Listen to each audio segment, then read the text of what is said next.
إن الحمد لله نحمده ونستعينه ونستغفره ونعوذ بالله من شرور أنفسنا وسيئات أعمالنا من يهده الله فلا مضل له ومن يضلل فلا هادي له وأشهد أن لا إله إلا الله وحده لا شريك له وأشهد أن محمدا عبده ورسوله أما بعد السلام عليكم ورحمة الله وبركاته. İslami aqida bütün ummatlar binosi barpo bo'lgan asos hisoblanadi. Har bir ummatning salohiyati va saodati shu ummatning taraqqiy topishligi, aqidasining salomat bo'lishligiga bog'liqdir. Va shu ummatning dunyo qarashi salomat bo'lishligiga bog'liqdir. Shuning uchun hamma bashariyat tarixida o'tgan payg'ambarlar aqidani isloh qilishlikka ummatlarni undab kelishdi. Qur'oni Karimda hamma ummatlarni payg'ambarlar tarafidan bo'lgan da'vatni xulosasi U'budulloha ma lakum min ilahin g'ayruh.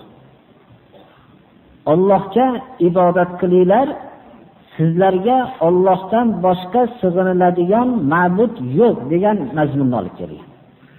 Nuh alayhissalom, Hud alayhissalom, Solih alayhissalom hammalari to Muhammad alayhissalom ham oxirlari Muhammad alayhissalom hamma ummatni U'budulloha ma lakum min ilahin g'ayruh. Allohga ibodat qilinglar, sizlarga Allohdan boshqa ma'bud, ya'ni sig'iniladigan zot yo'q degan aqidani olib keldi.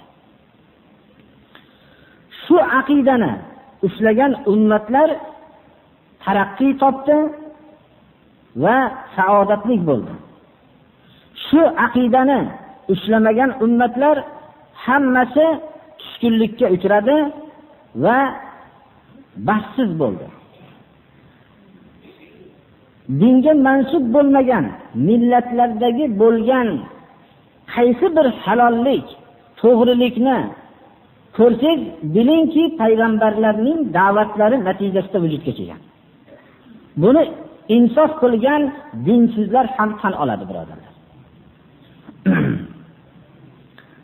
Bu yerda biz kengaytirib bu haqda gapirishligimiz mavzusi bo'lmaganligi uchun bu da'voyimizni isbotini ba'zilarini bir ishora qilib qo'yaman. Nima uchun odamlar o'rtasida mahram, nomahram bor? Hatto mutlaqo Allohni inkor qilganlar ham nikohlanishlikda mahramni e'tiborga oladi. Qayerda vujudga keldi bu narsa? Nima uchun ular mahram yo nomahramni e'tiborga olishadi? Bu narsa Alloh tarafidan payg'ambarlar olib kelgan yo'l natijasida mana shu bir aqida vujudga keldi. Xullas, biz bu mavzuga to'xtalib o'tishlik bizning bugungi darsimizning mavzusi emas. وَلَقَدْ بَعَثْنَا فِي كُلِّ أُمَّةٍ رَسُولًا أَنِ اعْبُدُوا اللَّهَ وَاجْتَنِبُوا الطَّاغُوتَ. Har ummatga biz elchi, ya'ni payg'ambar jo'natdik deydi Alloh taolo. أَنِ اعْبُدُوا اللَّهَ وَاجْتَنِبُوا الطَّاغُوتَ. Allohga ibodat qilinglar, tog'utdan ijtinob qilinglar. Tog'ut nima? At-tog'ut ma ubida min dunillah. Allohdan boshqa sig'inilingan narsa hammasi tog'utdir. Xoh inson, xoh jin, xoh farishta, xoh daraxt, xoh tosh va hokazo boshqa narsalar. Alloh subhanahu va taolo xalqni, tamomiy mavjudotni o'zigagina ibodat qilishlik uchun yaratdi. Ibodat ikki qismni tashkil topadi. Kavniy ibodat. Bunda inson bilan hamma mavjudot barobardir. Hatto eshak ham barobar Allohga sig'inadi. Bu bilan inson faxrlana olmaydi. Inson a'zolari Allohning qonuniyatiga bo'ysunadi. Allohga ibodat qiladi. Daraxtlar Allohga ibodat qiladi. Koinotdagi hamma sayyoralar Allohning qonuniyatidan zarracha tashqariga chiqa olmaydi.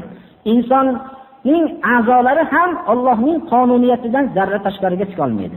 Bu ibodat xohlasa ham Allohga sig'inadi inson, boshqa mavjudot xohlamasa ham.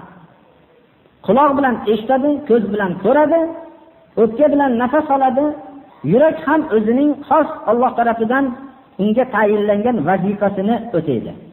Bu kavniy ibodat hamma mavjudot bir xil. Shar'iy ibodat bilan inson mana bu mukofotlanadi. Va shu shar'iy ibodatni tark qilishligi bilan qiyomatda jazolanadi. Bu Alloh subhanahu va taoloning buyrug'iga ixtiyoriy hayotida bo'ysunishlikdir. Mana bu sohada insonlar ikki toifaga bo'linadi. Mu'minlar va kofirlar. Kofirlar ichiga mushriklar, zindiq va hokazo kufrning hamma turi kiradi. Alloh subhanahu va taolo jin bilan inson toifasini mana shu shar'iy ibodat uchun yaratdi. Va ma xalaqtul jinna val insa illa liya'budun. Inson va jin toifasini, jin va inson toifasini faqat o'zimgagina ibodat qilishlik uchun yaratdim deydi. Ibodat Alloh subhanahu va taoloning bandalar ustidagi haqqidir. Mana bu haqni o'tashmasalar, Allohning haqqini o'tashmagan bo'ladilar. Va bu haq hamma haqlardan ustun turadi. Ota-ona haqqidan hamma mavjudotning inson ustida haqqi bor. Ammo Allohning haqqi, ya'ni yagona o'ziga ibodat qilish, bu haqqi hamma haqdan ustun turadi. Muoz ibn Jabal radhiyallohu anhu ga Rasululloh sallallohu alayhi va sallam aytdilarki: "Atadri ma haqqullohi alal ibad va ma haqqul ibadi alalloh?" Qultu Allohu va rasuluhu a'lam. قال حق الله على العباد أن يعبدوه ولا يشركوا به شيئا وحق العباد على الله ألا يعذب من لا يشرك به شيئا. İmam Buxoriy Jami sahihlarda keltirgan hadis sharifdan.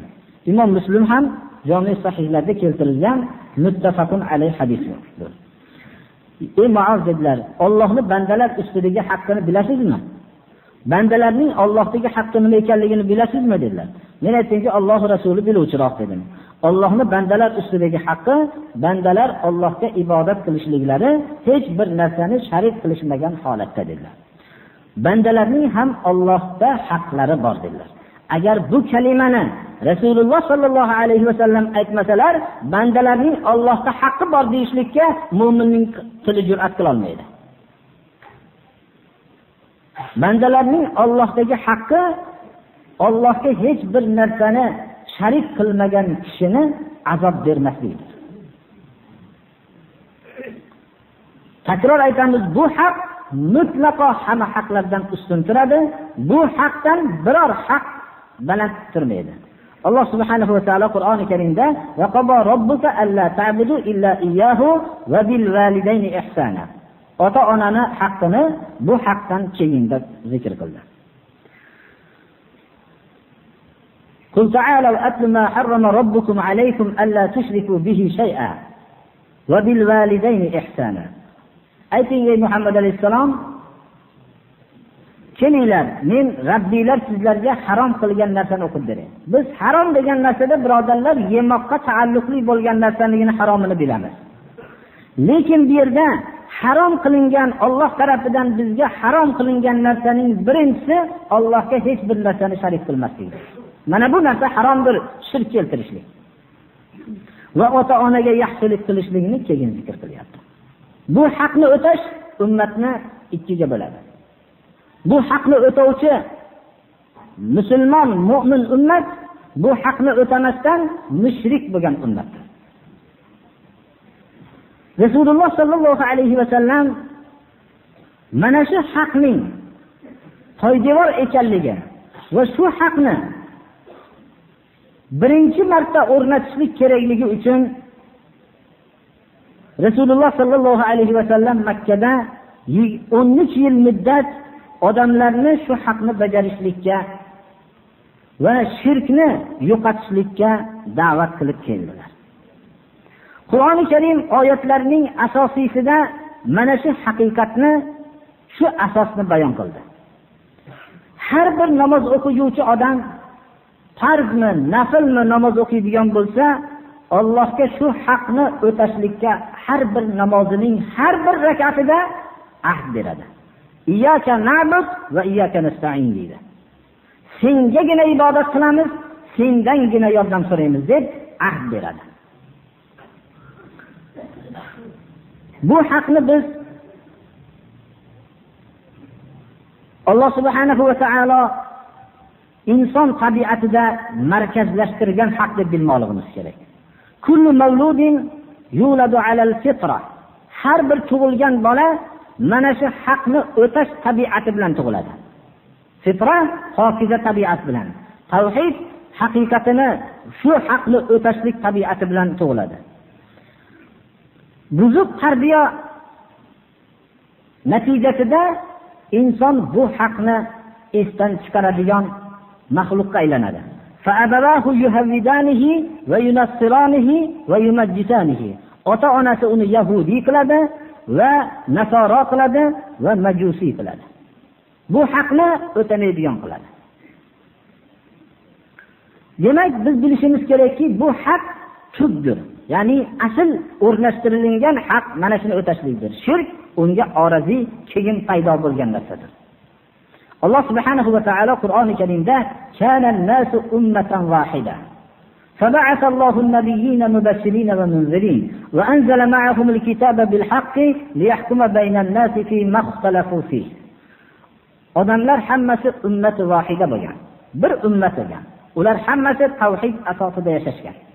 Odam alayhissalomdan tortib to Nuh alayhissalomgacha odamlar ummati vahida tavhid asosida bo'lishgan. Bular ixtilof qilishib ikkiga bo'linishganlardan keyin Alloh subhanahu va taolo ixtilof qilgan narsalarda hukm qilishlik uchun payg'ambarlarni tavhid haqqini o'tovchilarni jannat bilan ularga bashorat berib, tavhid haqqini o'tamaganlarga jahannam bilan ogohlantirishlik uchun payg'ambarlarni jo'natdi. Boshqa oyatda ham va ma kana an-nasu illa ummatan wahidatan faxtalafu. Odamlar bir ummat bo'lgan, hammalari tavhid asosida bo'lgan, keyin bular ixtilof qilishgan. Abdulloh ibn Abbos radhiyallohu anhuma mana shu oyatni tafsirida kana bayna Adam va Nuh alayhimas salatu vassalam 10 qurunin kulluhum ala al-islam. Abdulloh ibn Abbos radhiyallohu anhuma aytgan ekanlarki, Odam alayhissalom bilan Nuh alayhissalomning o'rtasida o'nlab asrlar bo'lgan, hammalari islom asosida bo'lgan. Birortalarida shirk bo'lmagan. Nuh alayhissalomning davridan keyin shirk boshlandi.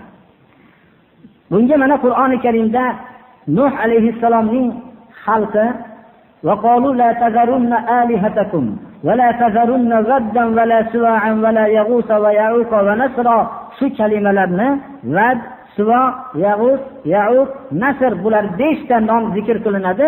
Bular Nuh alayhissalomning davrida o'tgan solih kishilarning nomlari, ulug' pokiza kishilar bo'lgan. Bularning suratlarini shayton olishlikni vasvasa qilgan, suratlarini olish natijasida u vaqtda ibodat qilishmaganda, bu ajdodlar o'tib ketgandan keyin avlodlar bu suratlarga ibodat qilishib mushrik bo'lishgan.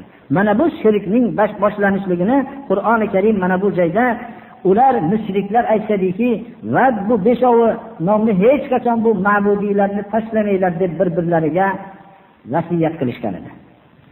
Shirk keyingi vaqtda boshqacha mana shayton mushriklarning bir turini chiqarib olgandan keyin sekin asta mushriklarning boshqa turi urug'i paydo bo'lgandan keyin mushriklarning turlari bir-biriga ulanib ko'paya boshladi.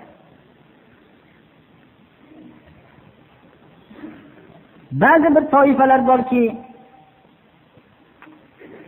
mushrik bo'lishgan, ular yulduzlarga ibodat qilishadi.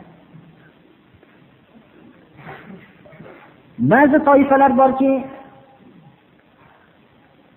ular haykallar yasashib, o'zlarining solih odamlari, ichimizda o'tgan ulug' odamlar deb suratlarni qo'yib bunga ibodat qilishadi.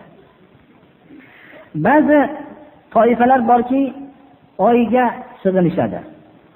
va bu ibodatga sazovor deb da'vo qilishadi. Ba'zilar oftobga, ba'zilar yulduzlarga, mana aytib o'tganimizdek, ba'zilar o'tga ibodat qilishadi. Bular majuslar. Ular bu o'tga katta binolar qurishadi va uning oldida maxsus bir turadigan kishilarni tayin qiladi va shu o'tni o'chirmasdan saqlashlikka harakat qiladi. Ba'zi bir toifalar suvga ibodat qilishadi. Suv har bir narsaning asli deyshadi. Shu bilan dunyoda suv bilan inson ham vujudga kelgan deydi va suv bilan daraxtlar va obodonchilik vujudga keladi deb shunga ibodat qilishadi. Ba'zilar hayvonlarga ibodat qiladi.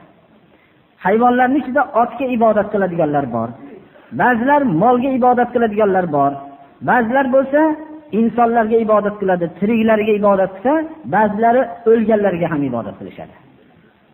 Ba'zilar jin toifasiga ibodat qiladi. Ba'zilar daraxtlarga ibodat qilishadi. Ba'zilar tog'larga ibodat qilishadi. Ba'zilar farishtalarga ibodat qilishadi.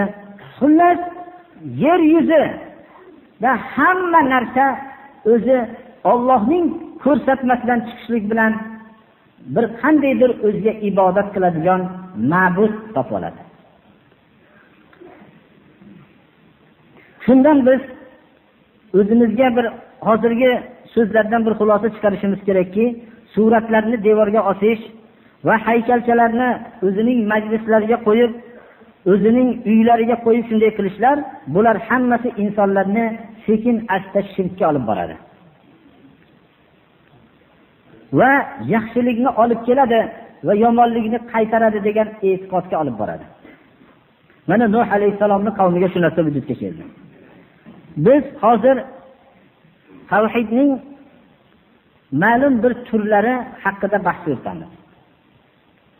Va shu bilan birga ba'zi mushriklar o'zlarining shirklarini illatlab biz ibodat qilmaymiz deb, lekin shu degan so'zi bilan baribir shirkka tushib qolgan ba'zi bir misollarni keltiramiz. Tavhidning turlari ikki turdir. Birinchisi ma'rifat, Allohni tanishlikdagi tavhiddir.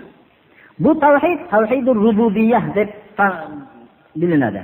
Tavhidur rububiyyah, ya'ni Alloh subhanahu va taoloning yakka yaratuvchi va koinot yerni tarbiya qiluvchi va koinot yerda rizq beruvchi va o'ldiruvchi, tiriltiruvchi zot deb tan olishlikdir. Yakka Allohgina shu sifatlarga ega deb bilishlik.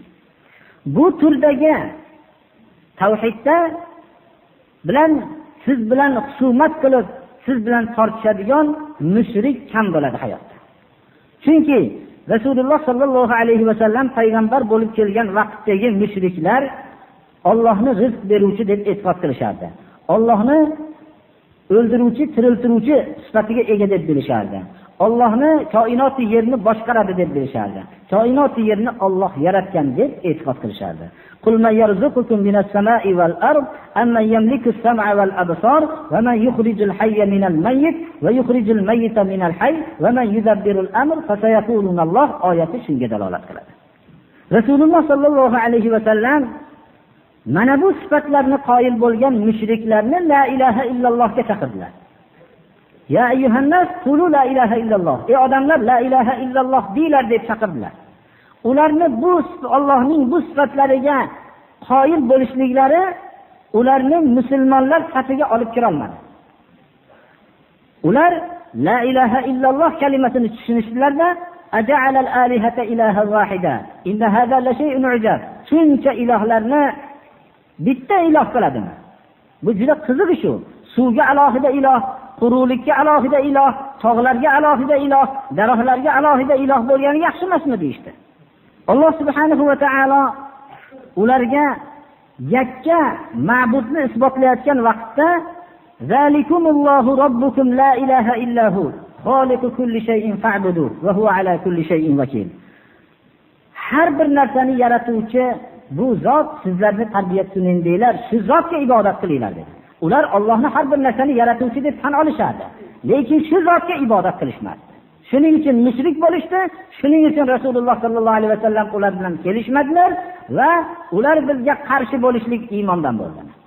Demak, rububiyat tavhidiga iqror bo'lishlik insonlarning tabiatida markazlashgan. Bu bilan bironta bir mushrik siz bilan tortishmaydi.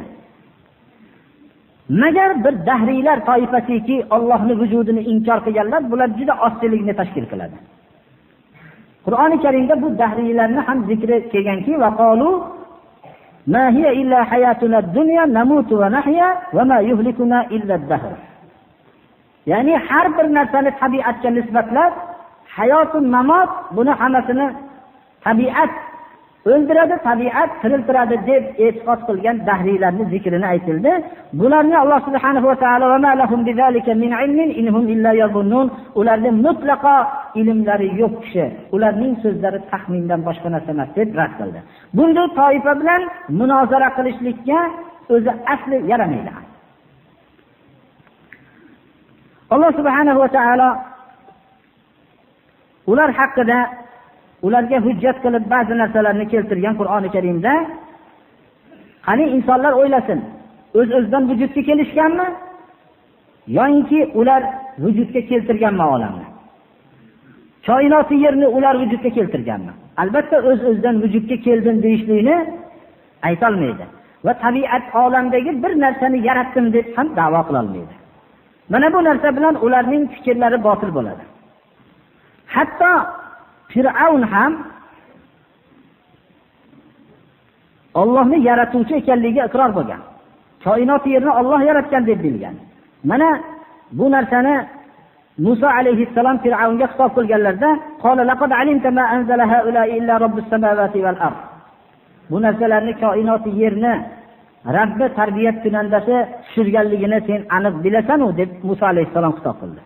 وَجَحَدُوا بِهَا وَاسْتَيْقَنَتْهَا أَنفُسُهُمْ ظُلْمًا وَعُلُوًّا. Bu oyatlarni inkor qilishdi, lekin dillarida vastayqanatha anfusuhum, qalblari uni aniq yaqin bilishgan edi. Ad, Samud qabilalari haqida ham va Adan va Samud va qad tabayyana lakum min masakinihim va zayyana lahum ash-shaytanu a'malahum fasaddahum 'anis sabili va kanu mustabsirin. Ular aniq Allohni yaratuvchi ekanligini bilishgan. Mana bu oyatlar dalolat qiladiki, rububiyat tavhidida mushriklar payg'ambarlar bilan tortishmagan. Ammo ubudiyat, bu uluhiyat, ya'ni uluhiyat tavhidida bu haqda tortishgan. Shuning uchun biz Qur'oni Karimning ko'p o'rni uluhiyat tavhidini isbotlashlik haqida ekanligini ko'ramiz. Qur'oni Karimni agar biz mulohaza bilan tilovat qilar ekanmiz, Qur'ondagi har bir sura, balki Qur'ondagi har bir oyat shu tavhidga da'vatdir. Chunki Qur'oni Karim yo Alloh subhanahu va taolo haqida xabar, ismlari va sifatlari haqida xabar, Allohning fe'llari haqida xabar. Bular hammasi rububiyat tavhidi. Ya'ni Alloh subhanahu va taoloning koinot yerni yaratuvchi ekanligi haqidagi xabar bu rububiyat tavhididir. Yo Alloh subhanahu va taoloning o'zigagina bo'lgan, o'zigagina ibodat qilishlikka bo'lgan chaqiruvdir. Bu albatta uluhiyat tavhididir, hozirga aytganimizdek. Yo'inki Alloh subhanahu va taolo o'zining ahli tavhidlarini qiyomat kuni va dunyoni o'zida ham hurmat qilishligini, bularni saodatmand qilishligi to'g'risidagi xabardir. Bu tavhidning mukofotidir. Yo'inki shu tavhiddan bosh tortganlarni qiyomatda azob berishligining xabaridir. Bu tavhid hukmidan tashqariga chiqqanlarning xabaridir. Jazosidir. Yo'inki Qur'oni Karim hukm va qonunlardir. Bu albatta tavhid haqlaridandir. Hukm va qonun, ya'ni tavhid haqqi, qonun chiqarish Alloh subhanahu va taoloning o'zini haqqidir. Bunga birovning sharik bo'lishligi shirkdir, uluhiyatni da'vo qilish va buni tan olishlik bu shirkdir. Alloh demak, o'ylab qarasak Qur'oni Karim suralari balki har bir oyat tavhid haqida xabar desak, mana xato qilmaymiz. Chunki 5 narsani o'z ichiga oladi. Takror qilamiz. Yo Allohning haqida xabar, ismlari, sifatlari haqida xabar, bu rububiyat tavhidi. Yo'inki Alloh subhanahu va taoloning o'zini ibodatiga bo'lgan chaqiruv, bu uluhiyat tavhididir. Ikkinchisi. Yo'inki tavhid ahlini dunyo va oxiratda saodatmand qilishligi xabari bo'lsa, bu tavhidning mukofotidir. Yo'inki shu tavhiddan bosh tortgan kishilarni oxiratda jazolashligi va dunyoda baxtsiz qilishligi, bu ham tavhiddan bosh tortganlarning jazosidir. Yo'inki hukmlarni o'z ichiga oladi. Bu hukmlar tavhid haqqidandir. Hukmlar hayotdagi hamma hukm qonunlar Alloh subhanahu va taoloning o'zini ulug'iyat sifatidir. Bu sifatda sharik bo'laman degan odam ulug'iyatni da'vo qilish va bu narsani qabul qilishlik shirkdir bu narsani. Mana bu narsani tekshirib ko'radigan bo'lsak, 5 ta xabar ham o'zi tavhid haqidadir, birodarlar. Mana shu tavhidning hamma turini la ilaha illalloh kalimasi o'z ichiga oladi, birodarlar.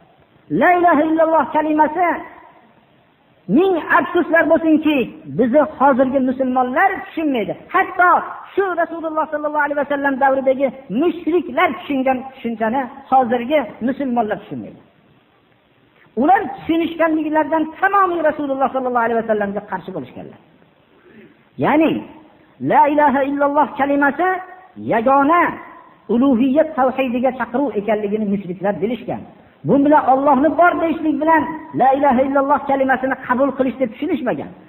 La ilaha illalloh kalimasini qabul qilish deb tushunishmaganlar. Agar Alloh koinotni yerni yaratuvchi deb tan olsak shu kifoya qiladi la ilaha illalloh deganimiz deb tushunishmaganlar. Ibodatning hamma turini Allohning o'ziga qilsak, shundagina la ilaha illalloh kalimasini qabul qilish deb bilganlar. Ular o'zlarining qo'ylarini yoki tuya mollarini so'yishlarini bir butni nomiga Allohning ismini aytib so'yishardi, lekin butga atashardi. Mana shu atashlikni la ilaha illalloh bekor qiladi degan narsani mushriklar tushunishib, Rasululloh sallallohu alayhi vasallamga qarshi bo'lishgan. Demak, kim la ilaha illalloh kalimasini o'zida e'lon qilgan bo'lsa, Allohdan boshqa hamma narsaga ibodat qilishligini, ibodatning hamma turi bilan ibodat qilishlikdan bezor ekanligini e'lon qilgandir. Ya'ni la ilaha illalloh degan kalima men Allohdan boshqaga ibodat qilmayman, ibodatning hamma turi bilan. Ya'ni Allohdan boshqaga duo qilmayman. Allohdan boshqadan bir narsa so'ramayman. Allohdan boshqadan yordam so'ramayman. Allohdan boshqadan biror bir narsani atab so'yib bir narsa talab qilmayman. Allohdan boshqaga nazr qilmayman. Allohdan boshqaga tavakkul qilmayman degan va hokazo ibodatlarning hamma turini faqat Allohdagina qilaman degan narsaning e'lonidir. Makka mushriklari va bashariyat tarixidagi hamma mushriklar payg'ambarlarning yo'liga mana shu ibodatning faqat Allohgagina cheklash deb tushunganligida qarshi bo'lishdi. Aja'ala al-alihata ilahan wahida. Payg'ambarimiz sollallohu alayhi vasallamga shuncha ilohlarni bitta iloh qilasizmi? Bu juda qiziq bu deyishdi. Hud alayhisalomning qavmi ajitana lina'budallaha wahdahu va nazara ma kana ya'budu aba'una. Ajdodlarimiz ibodat qilib kelgan narsadan voz kechishlikni va yakka Allohga ibodat qilishlikni olib keldingmi deyishdi. Solih alayhisalomning qavmi atanhana an na'budu ma ya'budu aba'una. Ajdodlarimiz ibodat qilgan narsadan bizni qaytarasanmi deydi. Nuh alayhisalomning qavmi va qalu la tazarunna alihatakum va la tazarunna waddan va la su'an va la yaghutha va ya'uqa va nasra deb bunday deydi. Demak, bular hammalari tushunishdilarki, ibodatni Allohdan boshqaga qilishlikni yo'qotuvchi kalima deb la ilaha illallohni tushunishdilar. Ibodat tavhidi deb atasak, tavhidul iboda, ya'ni ibodatni faqat Allohga qilishlikda bo'lgan shirklar. Shirk ibodatdagi shirk, ibodatni Allohdan boshqaga qaysi turi bo'lsa ham qilishlikni ibodatdagi shirk deb ataladi. Biz avvalgi hozirgi darsimizda bunga bir ishoralar qilib o'tdik. Bu shirk haqida biz ko'p shirk kasaliga giriftor bo'lgan odamlarni shubhalarini olib kelamiz. Biz shirkni bilmaguncha islomni qadriga yetmaymiz. Rasululloh sallallohu alayhi vasallamning mana xulafolaridan Umar ibn al-Xattob radhiyallohu anhu aytdilarki, yanqubul islam urvatan urvatan man lam ya'ish fil jahiliyya. Har xil iboralar bilan keladi. Islomni birma-bir qadrlay olmaydi johiliyatda yashamagan odam. Johiliyatni bilmagan odam islomning qadriga yetmaydi. 40 yil, 50 yil shirkda yashab, johiliyatda yashagan odam islomni qabul qilganda biz musulmonlarni ko'rib hayron qoladiki, nima uchun shunchalik katta ne'matni qadrlashmaydi? O'zining bir najasdan pok o'ringa chiqqanligini his qiladi. Islomni qadrini johiliyatda yashamagan odam bilmaydi. Birinchi, odamlarning mushrik bo'lishliklari ajdodlarini hujjat qilishadi. Ular bu aqidani biz ajdodlarimiz qilib kelgan deydi. Mana shu narsa bilan shirkka tushib qoladi. Alloh subhanahu va taolo Qur'oni Karimda juda ko'p joyda ajdodlarga suyanishlikni aqlsizlik deb atadi. Wa kadhalika ma arsalna min qablika fi qaryatin min nadirin illa qala mutrafuha inna wajadna aba'ana ala ummati wa inna ala atharihim muqtadun. Qaysi bir sizdan ilgari bir shaharga ogohlantiruvchi jo'natgan bo'lsak, u shaharning maishatdorlari aytishdiki, biz ajdodlarimizni bir yo'lda topganmiz, shularni izidan ketamiz deydi. Men o'zim ba'zi bir kishilarni haqqa da'vat qilsam, masalan, Qur'onni o'qib pul olishlik bu islomda yo'q. Iqro'ul Qur'ana va la ta'kulu bihi kelyapti. deb shu narsani aytsam, Qur'onni o'qinglar, Qur'on bilan bir narsa yemanglar deyapti Alloh taolo deb aytsam, bizni ajdodlar yegan. Biz ham yeymiz dedi. Bo'lmasa ularni haromxo'r deyishimiz kerak. Men yeyman dedi. Mana bu narsa ajdodlarga suyanishlik, bu narsa mutlaqo harom. Biz aytamizki, mabodo ajdodlarimiz xato qilgan bo'lsa, Robbana g'fir lana va li ikhwanina allazina sabaquna bil iman. Xudoyo, bizni gunohlarimizni kechirgin va o'tgan iymon birodarlarimizni xatolarini kechirgin deb duo qilamiz. Alloh subhanahu va taolo bu so'z aslida munozara bozorida bir sara-saqaga arzimaydi birodarlar. Chunki Qur'oni Karim avalau kana aba'uhum la ya'lamuna shay'an va la yahtadun, ajdodlari biror narsani bilmasdan hidoyat haqiqiy yo'ldagi hidoyatda bo'lmasa ham shunday qilishadimi? Avalau kana aba'uhum la ya'qiluna shay'an va la yahtadun, aqllarni ishlatmasdan hidoyatda bo'lishmasa ham shunday deyishadimi? To'g'ri, ajdodlarga ergashishlik, agar ajdodlar haqda bo'lsa ergashishlik bilan faxrlanamiz. واتبعت ملة آباء إبراهيم وإسحاق ويعقوب ما كان لنا أن نشرك بالله من شيء ذلك من فضل الله علينا وعلى الناس ولكن أكثر الناس لا يشكرون. Yusuf alayhissalom hamma xalqlarni shirkda topganlarda aytdilarki, men ajdodlarimni diniga ergashaman. Ibrohim, Ishoq, Yaqub ajdodlarimni yo'liga ergashaman. Bizlarga Allohga hech bir narsani sharik qilishlik mumkin emas. Bu Allohning bizga fazlidir, bu shirk marazidan qutulgan bo'lishligimiz. Odamlarga ham bu Allohning fazlidir, lekin odamlarning ko'pi bilmaydi. Haqiqatda shirkdan pok yashashlik Allohning bu juda katta fazli insonlarga, lekin odamlarning ozini yo'q, ko'pi bilmaydi. Qur'oni Karim aytayapti: "Valakinna aktsaran nasi la yashkurun." Bu ne'matga shukr qilmasdan o'tib ketishadi. Allohning eng katta ne'matlaridan bittasi bu tavhiddir, birodarlar. Mana bu tavhid ne'matiga juda ko'p odamlar shukr qilmasdan o'tadi. Alloh subhanahu va taolo ajdodlarga ergashganlarni bir joydan qo'poraman deyapti. Lekin biz bilamizki, juda ko'p avlodlar ajdodlar bilan faxrlanadi. Bizni ajdodlarimiz hunarmand, mashhunar egallagan ekan deb egallaydi. Yo'q, u hunarda ajdodlari egallagan uchun egallagan emas. Mumkin xalq ichida bitanta bo'lib qolishligi. Lekin shu vaqtda iqtisodiy ishini yaxshi yurganligi uchun egallagan. Alloh taolo bularni, bu ajdodiga hunarda ergashganlarni bir joyda jamlayman demayapti. Vallazina amanu wattaba'athum zurriyyatuhum biimanin alhaqna bihim zurriyyatahum. Iymon keltirgan kishilar va ularga iymon bilan ajdodlariga ergashganlarni bir-biri hammalarini jamlayman deyapti Alloh taolo. Shu avlodni ajdodga ulayman deyapti. iymon bilan ergashishlik bilan faxrlanmoqligimiz kerak. Biz ajdodlarimizning hunarini egallashlikka Alloh tarafidan ma'mur emasmiz. Iymonini egallashlikka ma'murmiz. Agar biz ajdodlar bilan birlashmoqchi bo'lsak, iymon sifatida ergashaylik. Shu iymon bilan ergashgan jamoani Alloh subhanahu va taolo ajdodlari bilan birlashtiradi. Odamlar faxrlanadi. Biz dadamiz bunday ekanlar, mana shunday bo'lib yuribdi deydi. Dadalari namozxon bo'lgan juda ko'p odamlarni. Hozirgi namoz o'qimayotgan avlodlarning dadalari namozxon bo'lgan. Juda ko'plari hofizi Qur'on bo'lgan. Dadamiz hofizi Qur'on bo'lgan ekan deb bittasi hofizi Qur'on bo'lmagan juda ko'plari.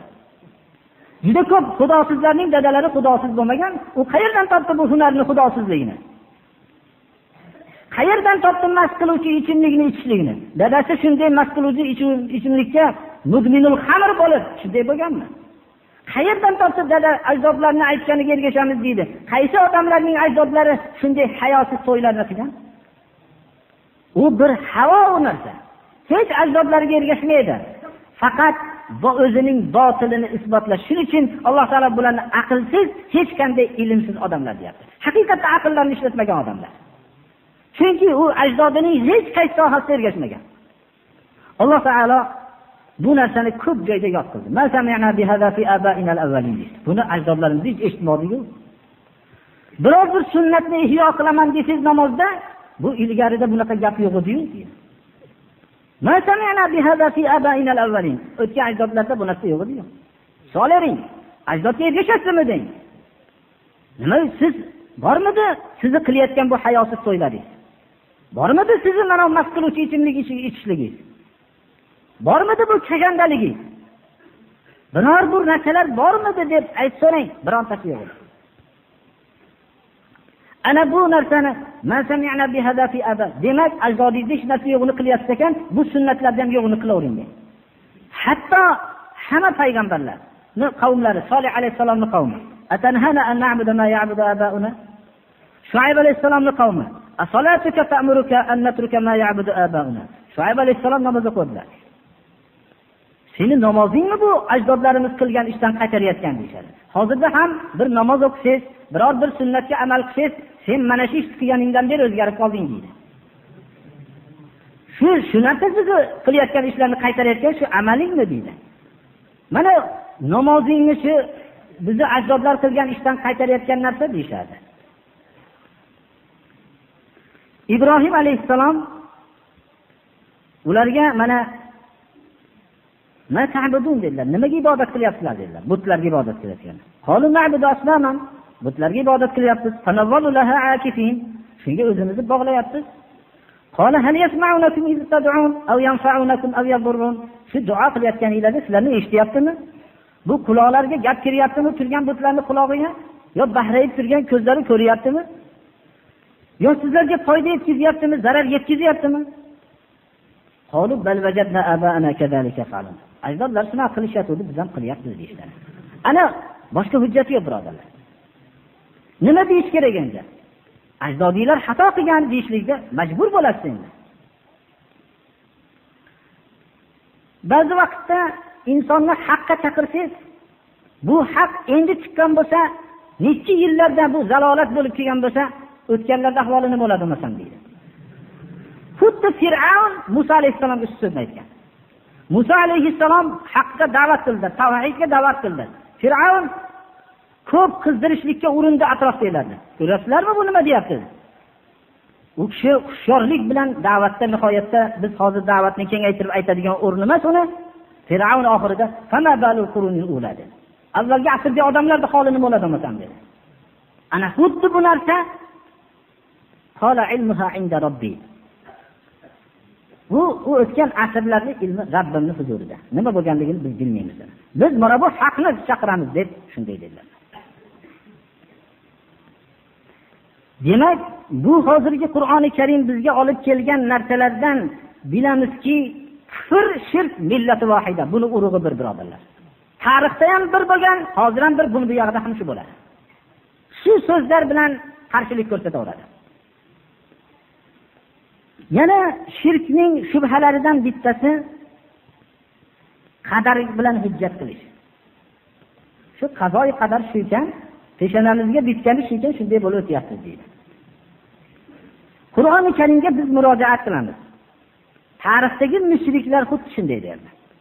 Sayaqulul ladina ashraku law sha'a Allahu ma ashrakna wala aba'una wala harramna min shay. Mushriklar aytishadiki, Alloh xohlaganda biz mushrik emasdik deydi. Ajdodlarimiz ham mushrik emasdi deydi. Bunaqa bir harom bir narsani harom ham qilmagan bo'lardik. Alloh holatda shish bo'ldi deydi. Qul hal indakum min ilmin fatukhrijuhu lana in tattabi'una illa dhanna va in antum illa takhrusun. Sizlarda shu so'zingizlarga bir ilm bormi? Shu ilmni chiqara olasizlarmi? Shuna Alloh xohlaganligini bilasizlarmi? Sizlarning mushrik bo'lishligini, bo'lishinglarni Alloh xohlagan. Sura Nahlda, avvalgisi Sura An'amda. Va qala allazina ashraku law sha'a Allahu ma 'abadna min dunihi min shay'in nahnu wala aba'una wala harramna min shay'. Wala harramna min dunihi min shay'. Mushriklar agar Alloh xohlasa, Allohdan boshqaga biz ibodat qilmagan bo'lardik deyshadi. Biz ham ajdodlarimiz ham biror narsani harom qilmagan bo'lardik deydi. Sura Zuhrufda va qolu law sha'a ar-rahmanu ma 'abadnahum. Rahmon xohlaganda biz ibodat qilmagan bo'lardik bu butlarga deyshadi. Alloh taolo bularni hamma shubhalarni rad qilib, fahal 'alar rusuli illa al-balag'ul mubin. Rasul payg'ambarlarga ochiq yetkazishlikdan boshqa narsa yo'q. Alloh subhanahu va taolo bularning raddiga payg'ambarlar jo'natdi. O'zining shirkka rozi emasligini e'lon qilib payg'ambarlar jo'natdi. Allohga ibodat qilinglar, butdan chetlaninglar deb, but Allohdan boshqaga sig'inilingan boshqa ma'budni but deyiladi. Mana bu butdan chetlaninglar dedi. Mana bu narsani Alloh subhanahu va taolo buyurdi. Har bir millatga elchi jo'natdik. Bu elchi فما أرسلنا من قبلك من رسول إلا نوحي إليك أنه لا إله إلا أنا فاعبدون deb yakka Allohga ibodat qilishlikka buyurdi. واسأل من أرسلنا من قبلك من رسلنا أجعلنا من دون الرحمن آلهة يعبدون. O'zingizdan ilgari biz jo'natgan payg'ambarlardan so'rangki, birortalariga Allohdan, ya'ni Rahmon taolodan boshqa sig'inadigan ma'bud qildikmi? Deyapti Alloh taolo. Demak, bularning mushriklarga qanday mumkinki Alloh xohlaganda biz ibodat qilmagan bo'lardik bunday, ya'ni mushrik bo'lmagan bo'lardik deb. Lekin ular bu narsaga e'tiqod qilishmaydi. Fe'llarini yomon fe'l deyishmaydi. Va yahsabuna annahum yuhsinuna sun'a. Biz yaxshi ish qilyapmiz deb e'tiqod qiladi ular. Shubhalaridan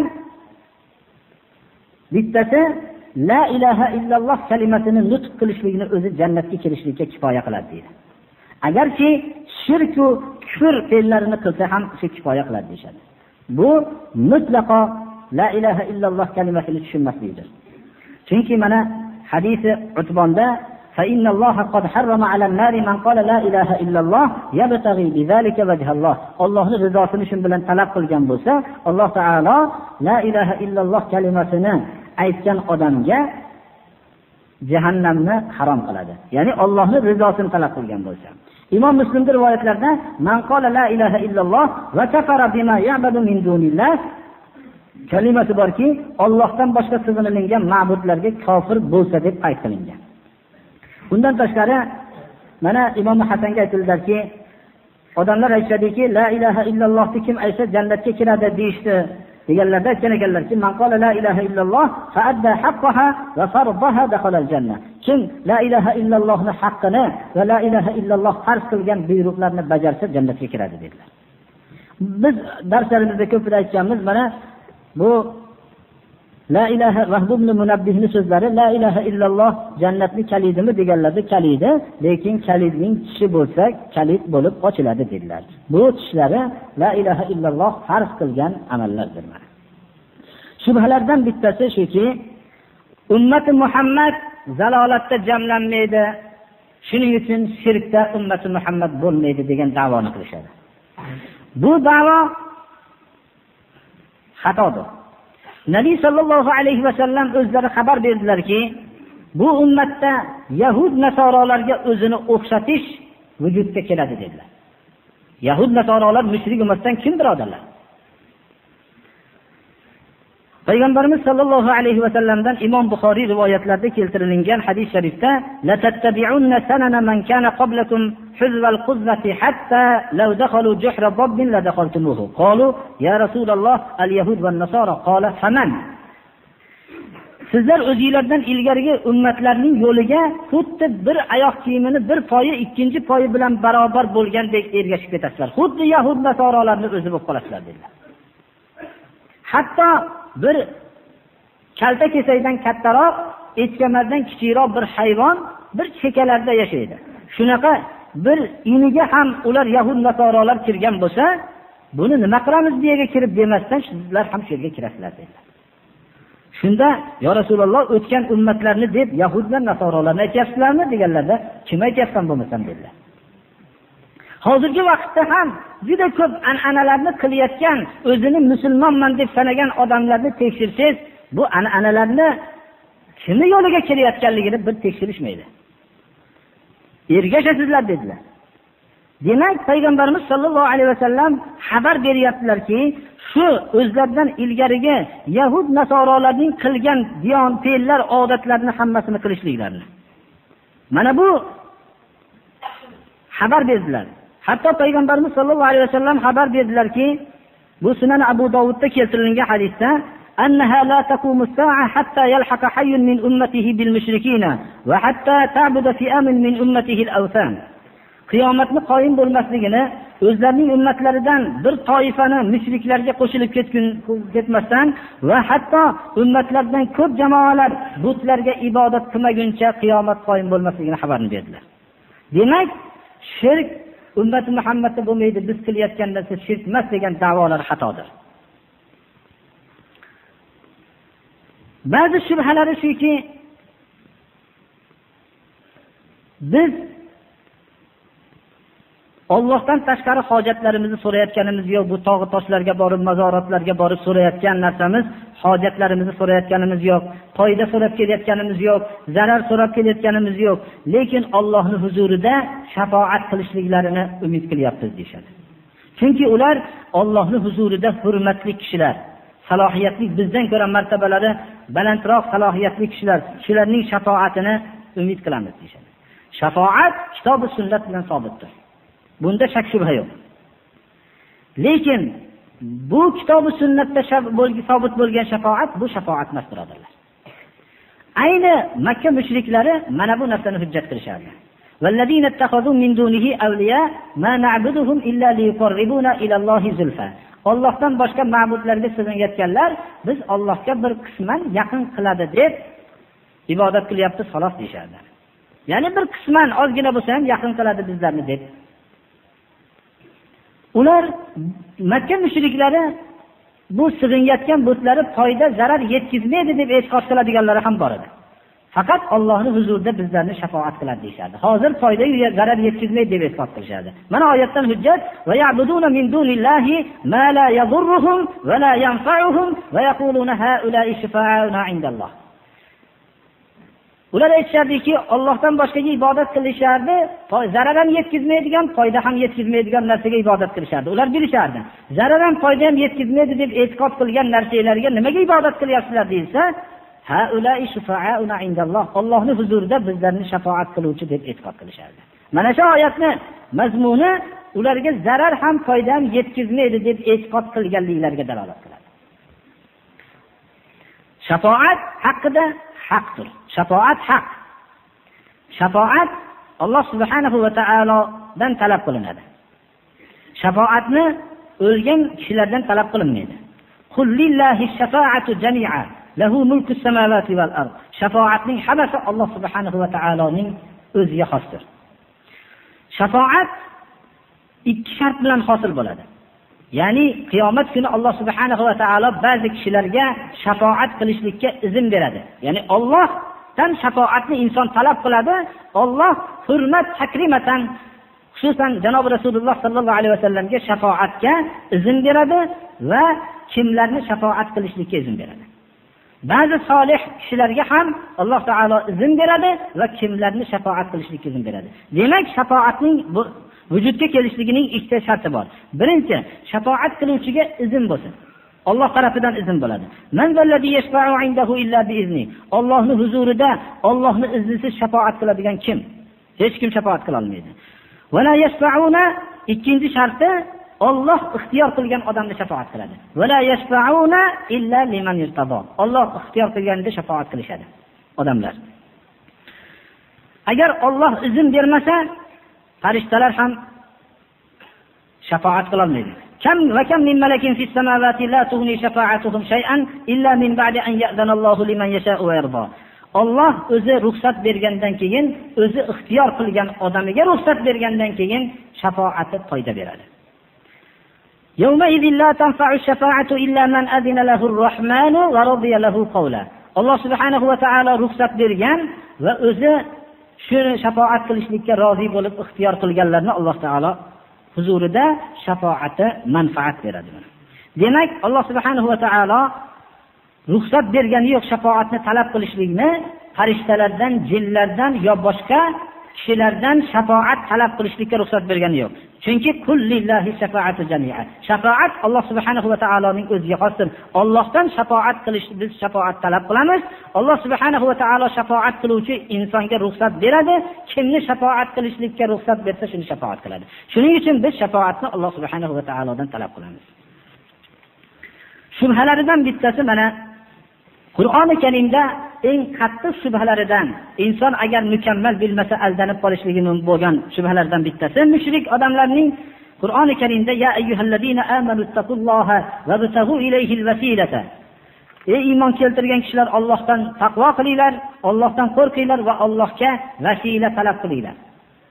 Vasila Allohga yolborishliginglarda vasila istanglar.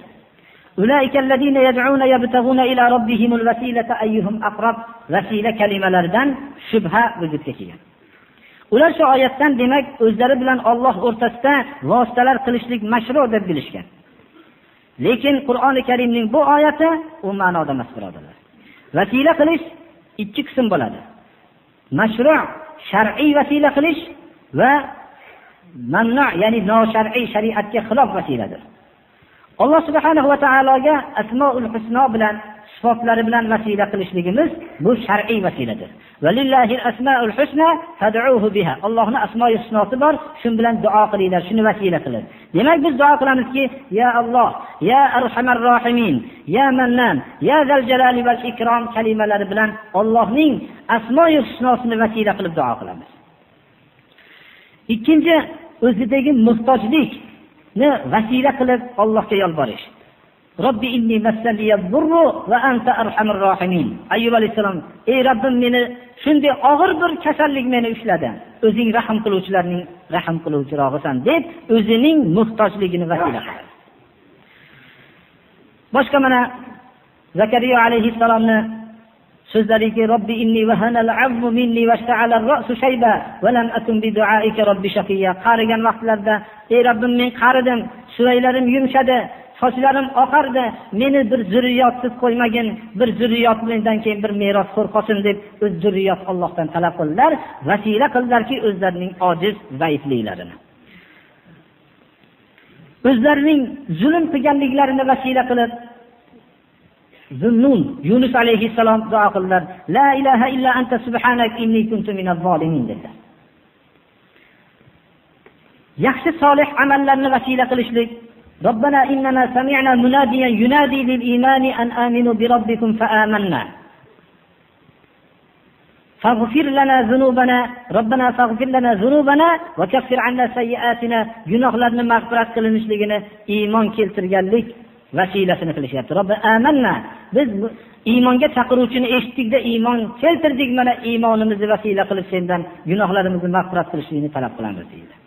Undan tashqari mana biz buni ishora qilib qo'yamiz.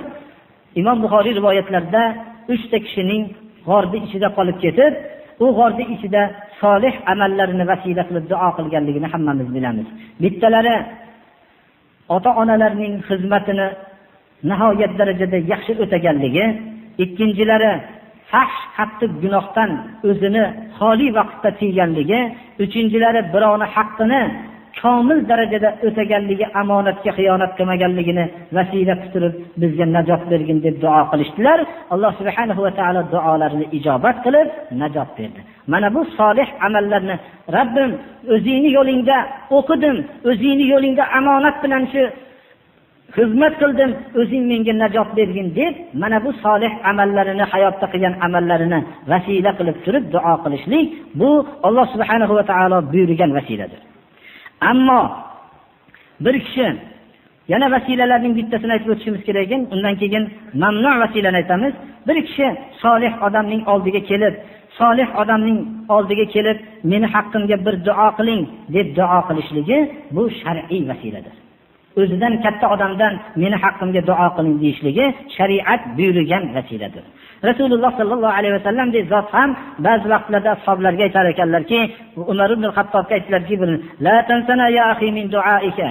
Ey birodar, bizni ham duoda eslab qo'ying deb shunday dedilar umraga ketayotgan vaqtlarda. Shuni Umar ibn al-Xattob aytadilarki, Rasululloh sallallohu alayhi vasallam birodarim deb akhi degan so'zini dunyoga almashtirmayman, meni shunday dedilar degan ekanlar. Ya'ni biror bir kishidan birodar bizni ham bir yaxshi soatingizda eslab qo'ying deb bu so'rashlik, bu shariat buyurgan vasiladir bu. Ammo biz Alloh taolo mana bu vasilaga buyuryapti. Mana vasilani talab qilishsa Allohdan qo'rqinglar, vasila istanglar degan vasila shu. Ammo bir kishi falonchini haqqi hurmati bilan deb duo qilib o'tirishligi, falonchini martabasi bilan deb duo qilib turishligi, xoh tirik, xoh o'lik bo'lsin. Bular shariat man qilgan vasiladir. Agar endi shu falonchini haqqi hurmati deyishlik bilan bu shirki asg'ar bo'lsa, shu odamdan madad talab qiladigan bo'lsa, shu odamni o'zi bilan Alloh o'rtasiga vosita qiladigan bo'lsa, bu shirki akbardir.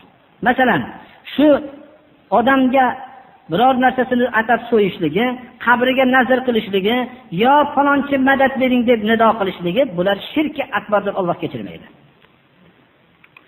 Biz Abdul Qodir Jiloniyning o'zlarining tavhid haqidagi Al-Fathur Rabboniy va G'uniya kitoblaridagi tavhid haqidagi so'zlarini aytganimizda shu kalimani esingizlarga olinglarki, "Ey, Alloh bilan o'zingni o'rtasida vosita qilmagin.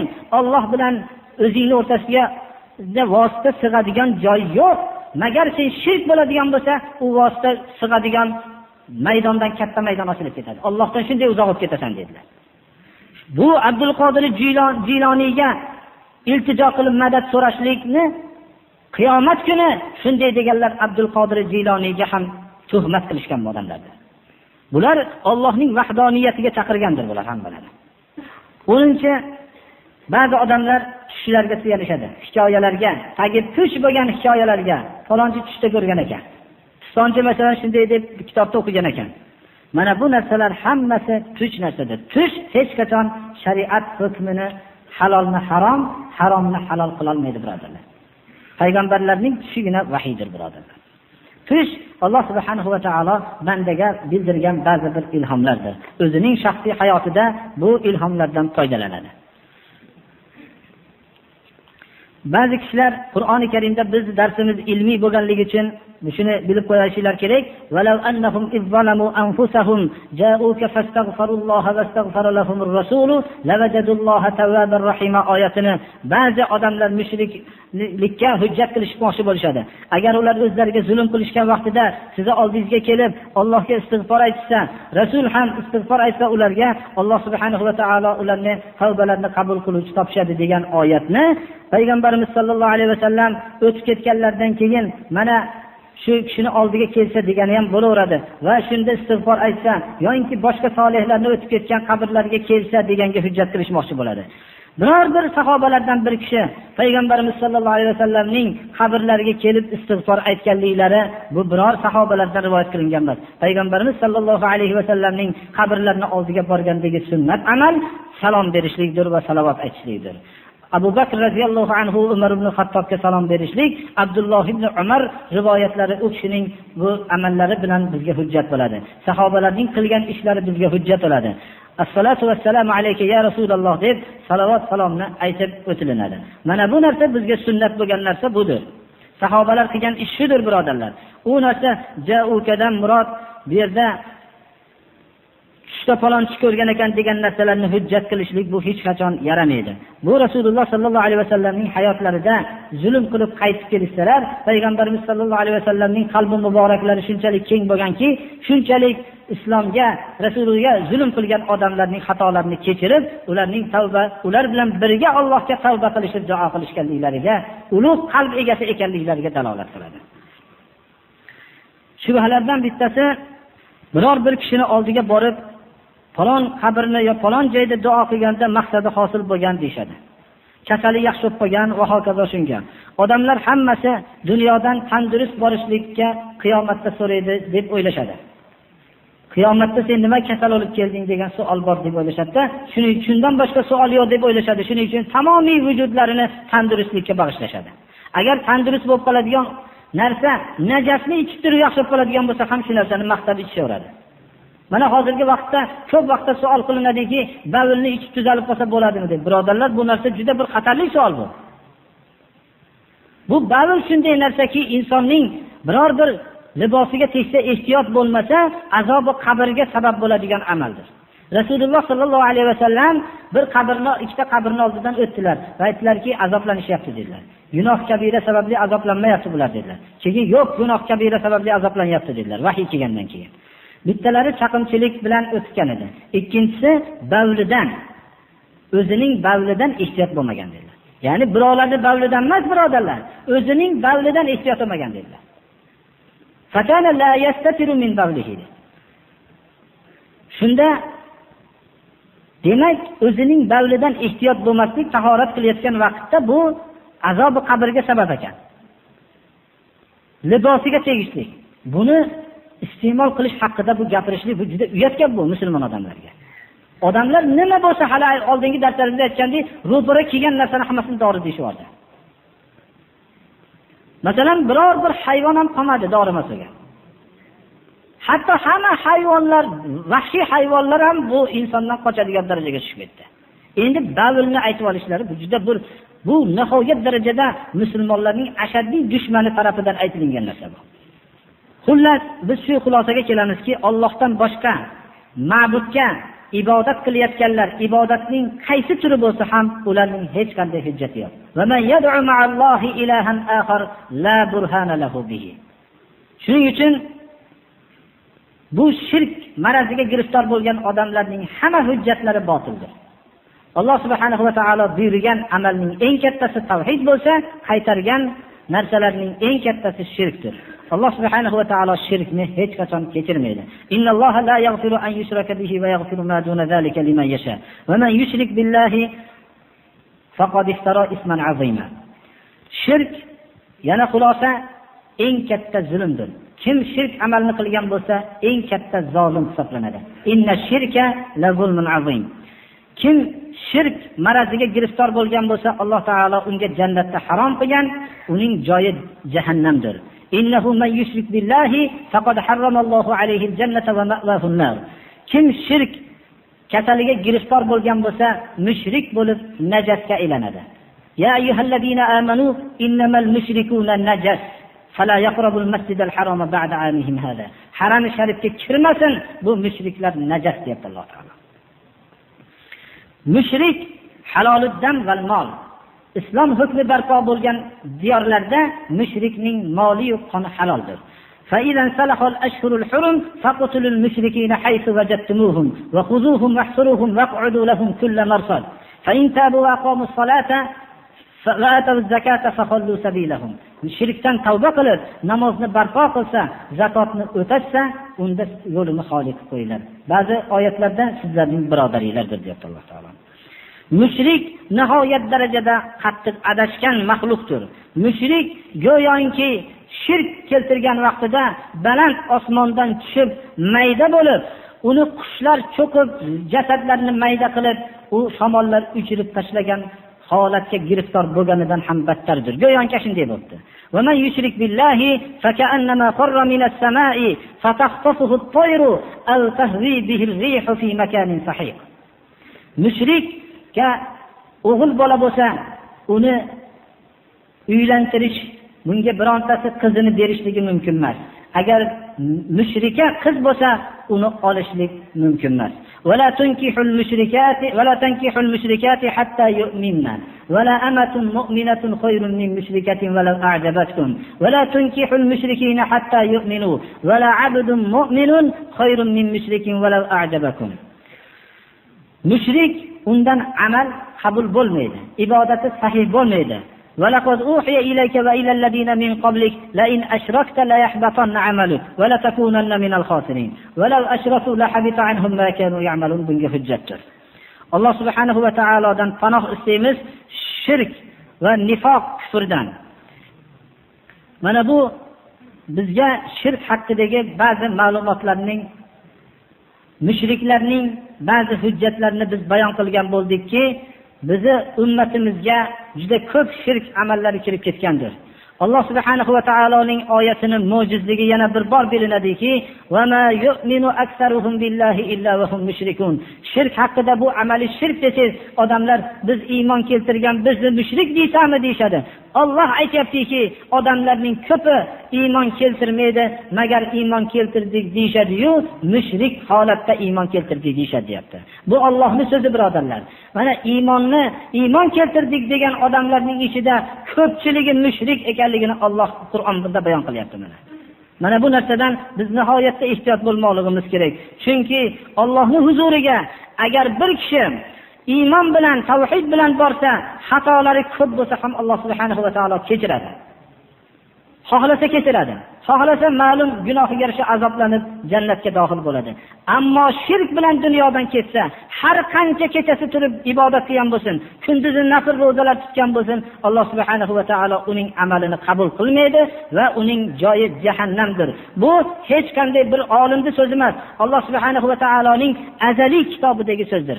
Innahu man yushrik billahi faqad harramallohu alayhi al-jannata va ma'wahu an-nar. Mana shu oyat bizga dalolat qiladi. Alloh subhanahu va taolo hammamizni ham shirk marazidan saqlasin.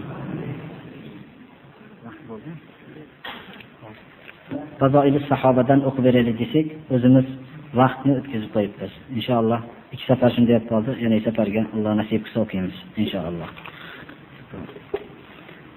Deganda nimani tushunish kerak dedilar. Karomat odatdan tashqari Alloh subhanahu va taolo o'zi xohlagan bandasiga bergan odatni, holatni karomat deymiz. Agar shu holat payg'ambardan sodir bo'lsa, mo'jiza bo'ladi. Agar mu'min kishidan sodir bo'lsa, karomat bo'ladi. Masalan, Umar ibn al-Xattob radhiyallohu anhu dan rivoyat qilinadiki, xutbada turgan vaqtlarda xutbani orasida bir Soriya degan lashkar boshlig'ini uzoqqa jo'natgan edilar. Uzoq bir oylik masofada dushman bilan jang qilish uchun ketgan edilar. Shunda juma xutbasida Madinada turib, "Ya Soriyatul Jabal al-Jabal, ey Soriya, toqqa hushyor oling" degan so'zni aytdilar-da, xutbalarda davom etadilar. Hamma sahobalar so'rashdilarki, xutbada shu Soriyani o'rtaga qo'shib ketdingiz deganlarda, Alloh taolo menga shu Soriyani tog' ostida turganligi, dushman tog' tepasiga chiqib kelayotganligini Alloh bildirdi, ko'rsatdi. Shunda Soriyani tog'ni tepasiga chiqishlikka bir nido qildimki, inna lillahi junudan, Allohning o'zining lashkarlari bor, shoyat yetishsa dedi. Soriya kelganlarda ashoblar so'rashdi, Soriya g'olib bo'lib keldilar. Biror bir holat, bir tovush, shunga o'xshagan bir narsa so'raganlarda, bir vaqt tog'ni pasti dedim. "Ey Soriya, toqqa hushyor oling degan tovushni eshitdim, toqqa chiqsam dushman chiqib kelayotgan ekan. Shu yerda mag'lubiyatga uchratdim ularni" dedilar. Bu dushmanlarga ham ba'zi bir holatlarni ularga muyassar qilib beradiki, hayotda bir jinday maqsadini hosil qilsin, ertaga jahannamga o'tin bo'lar, azobi qattiq bo'lgani uchun deb istidroj qilib qo'yib qo'yadi. Bu narsa hech qanday ulug'likni belgisi emas. Mo'min kishi qiyomat kuni qabrda ham va qiyomat kunida ham nimaga sen karomat ko'rsatib kelmading degan savolga ro'baro bo'lmaydi. Shuni yaxshi bilishimiz kerak. Bu karomat ulug'likning sababi emas. Ulug'likning sababi sunnatga ergashishlikdir. Abu Yazid Bastomiydan falonchi havoga uchyapti deganlarda pashsha ham uchadi degan ekanlar. Falonchi suvda suzyapti desa, baqa ham suzadi dedilar. Ana shunga o'xshagan bu narsalar bizni ko'zimizga jilob bermasligi kerak. U Umar ibn Xattobdan sodir bo'lgan karomat ham ixtiyori bilan sodir bo'lmaydi. Alloh tarafidan bu narsa izn bo'lib sodir bo'ladi. Va u ham bo'lsa dini islomning rivojiga sabab bo'lgan. Unaqa boshqa bir oshti ustidagi so'yilgan mushukni go'shtini tiriltirmaganlar u kishi, ya'ni hech bir na dinga na dunyoga foydasi yo'q ish qilmaganlar. U kishi qilgan karomat ham Alloh tarafidan berilgan karomat ham dini islomning rivojlanishiga sabab bo'lgan birodarlar.